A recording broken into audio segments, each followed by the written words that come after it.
J'avais prévu ce matin de parler des déclarations lamentables, nauséabondes et négationnistes de Éric Zemmour, qui, après avoir insulté la mémoire des enfants Sandler et Monsénégo, après avoir réhabilité Pétain et Papon, a remis en cause les lois mémorielles et regrette le discours de Jacques Chirac de 1995 au Veldiv. À chacune de ses prises de parole, il refait saigner des plaies qui ne cicatriseront jamais. J'avais prévu d'aller encore plus loin dans l'expression de mon dégoût face au besoin qu'il a d'utiliser tous les moyens afin de se donner l'image du chevalier sans peur et sans reproche qui, les armes à la main, veut régler tous les problèmes de la France menacée.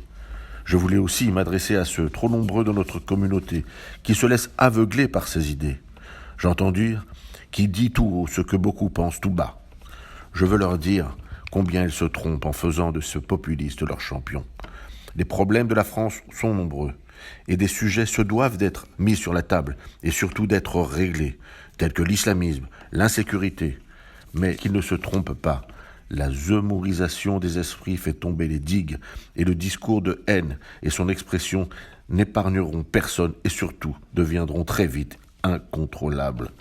Qu'ils comprennent tous, bien que lorsque l'on allume un feu, il faut être capable de le maîtriser et de l'éteindre au risque de se brûler.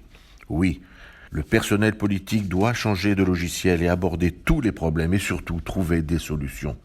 Il le doit pour protéger notre République contre les extrémistes vicieux qui se glissent dans les failles de notre société. Zemmour a le droit de s'exprimer et ne soyez pas complice d'une réécriture de l'histoire, car à chaque fois que les populistes montent, ils s'en prennent aux Juifs. J'avais prévu d'être encore plus virulent face à ce danger et à ceux de notre communauté qui se laissent endormir. Mais dimanche, je me suis rendu au théâtre Antoine pour voir et écouter la merveilleuse Christiane Ariely qui interprète Madame Simone Veil dans Les combats d'une effrontée.